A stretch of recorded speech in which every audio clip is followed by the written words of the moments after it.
आज देख लेते हैं रानी चित्तौड़गढ़ की पद्मावती की कहानी। 13वीं सदी में दिल्ली की गद्दी पर सल्तनत का शासन था। शासन की यह चाह थी कि पूरे भारतवर्ष पर उसका शासन हो, इसलिए अधीनता ना स्वीकार करने वाली रियासतों और राज्य पर आक्रमण करना आरंभ कर दिया। जिन पर उनकी पहली नज़र थी राजपूतों के मेवाड़ की, जिन्होंने कभी भी दिल्ली सल्तनत की अधीनता स्वीकार नहीं की थी। और वे पहली नज़र थी दिल्ली के शासक अलाउद्दीन खिलजी की। एक बार उन्होंने मेवाड़ राज्य पर आक्रमण किया तो उनकी बुरी नज़र मेवाड़ की महारानी रानी पद्मावती पर पड़ी। कौन थी रानी पद्मावती? क्या है इतिहास? पद्मिनी चित्तौड़ के राणा रतन सिंह 1302 और 1303 इस सदी में ये घटना हुई। ये पत्नी थी। यह अपनी सुंदरता के लिए विख्यात थी। अलाउद्दीन खिलजी के चित्तौड़ आक्रमण का एक कारण पद्मिनी को प्राप्त करना भी था। जब लंबे घेरे के बाद भी अलाउद्दीन खिलजी चित्तौड़ विजय न कर सका तो अपने छल से राणा रत्न सिंह को बंदी बना दिया। तब पद्मिनी ने साहस एवं कूटनीति का परिचय देते हुए गोरा बादल की सहायता से राणा रतन सिंह को मुक्त कराया और 1303 में चित्तौड़ किले का पतन होने के बाद पद्मिनी ने 1600 स्त्रियों के साथ जौहर कर लिया। यह जौहर चित्तौड़ के प्रथम शाह के नाम से प्रसिद्ध है। मलिक मोहम्मद जायसी ने अपने ग्रंथ पद्मावती में पद्मिनी की कथा का रोचक वर्णन किया है। रानी पद्मावती उस समय की अद्वितीय सुंदरी थी। कहा जाता है रानी पद्मिनी को देखकर अलाउद्दीन की सुंदरता पर मोहित हो गया था और उसे पाने के लिए मेवाड़ पर आक्रमण किया। और उसी घटना पर आधारित रानी पद्मावती के शौर्य गाथा है। रानी पद्मावती के माता का नाम चंपावती, पिता का नाम गंधर्वसेन था। रानी पद्मिनी के पिता गंधर्वसेन सिंहल प्राप्त के राजा थे। बाल्यकाल में पद्मिनी के पास एक तोता हुआ करता था। उसका नाम हीरामणि था। वो उन्हीं के साथ अपना अधिकतर समय व्यतीत करती थी। पद्मावती बचपन से ही बहुत सुंदर थी और विवाह योग्य होने पर पद्मिनी के पिता ने स्वयंवर का आयोजन किया। उनके भारतवर्ष के सभी राजाओं के राजकुमारों को आमंत्रित दिया और गया और मेवाड़ के राजा रतन सिंह विवाहित होने के बावजूद इस स्वयंवर में पहुंचे। इस स्वयंवर में एक छोटे से प्रदेश के राजा मलखान सिंह और मेवाड़ शासक रतन सिंह का मुकाबला हुआ। इसमें रतन सिंह ने मलखान को पराजित किया और पद्मावती से विवाह कर राजधानी चित्तौड़ ले आए गए। विवाह के बाद रतन सिंह चित्तौड़ पर राजपूत राजा रावल रतन सिंह का शासन था। रतन सिंह के दरबार में कई कलाकार और संगीतकार थे, जिनमें राघव चेतन नाम का एक संगीतकार था। वो एक जादूगर भी था। अपनी कला का उपयोग कर विपक्षी को मात देने की कला थी। किसी विषय पर विवाद होने के कारण रतन सिंह को संगीतकार राघव चेतन पर गुस्सा आया। उन्हें मुंह काला कर उसे गधे पर बिठाकर राज्य से बाहर निकाल दिया। इस कारण संगीतकार राघव चेतन रतन सिंह का दुश्मन बन गया और जाकर दिल्ली के शासक खिलजी से जा मिला और रतन सिंह के खिलाफ युद्ध करने की शिक्षा देने लगा।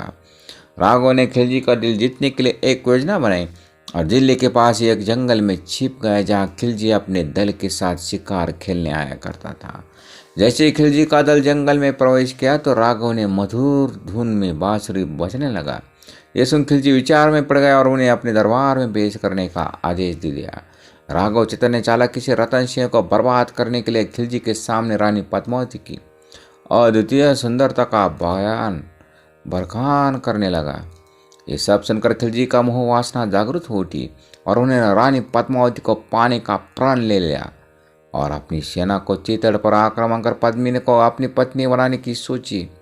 रानी पद्मावती को पाने के लिए ललक ने खिलजी ने चित्तौड़ किले पर आक्रमण की ठानी और रानी पद्मिनी को पाने के लिए खिलजी ने एक चाल चली और रतन सिंह को पत्र लिखकर कहा कि रानी पद्मिनी को वह अपनी बहन समान मानता है और एक बार उनके दर्शन करना चाहता है। इस पर रतन सिंह ने सहमति जताई और रानी पद्मावती ने कांच में अपना चेहरा दिखाने को राजी हो गई। खिलजी अपने रक्षकों के साथ महल में प्रवेश किया और रानी पद्मिनी की सुंदरता देखकर खिलजी पागल सा हो गया और उसने राजा रतन सिंह को बंदी बना दिया।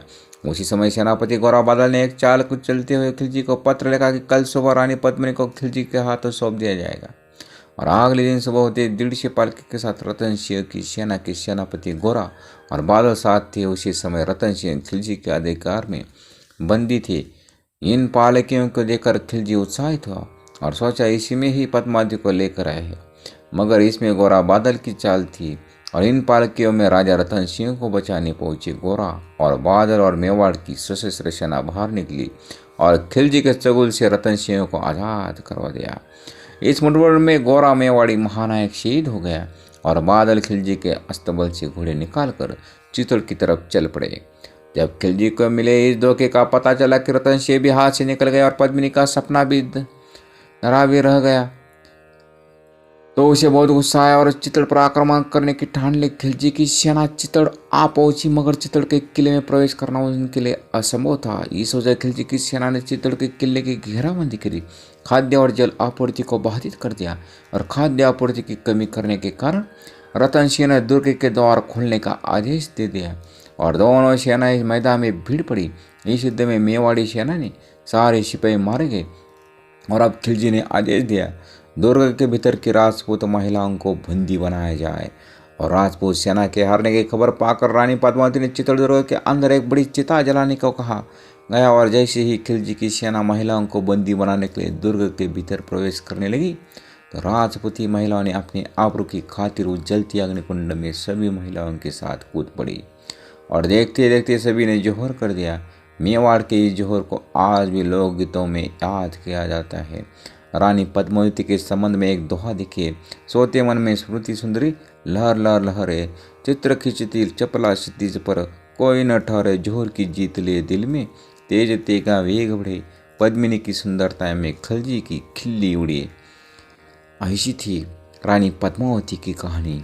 पद्मावती फिल्म भी अभी तो वो तो बन गई और जो सभी घटनाएं वो उनमें भी आ गए और पूरे देशवासियों ने देखी है। ऐसी थी पद्मावती की कहानी, वो हमने तुम्हारे सामने पेश की। ये ऐसी है हमारी ऐतिहासिक वारांगना, इस देश की वारांगना, राजपूतों की वारांगना, वीरांगना का जो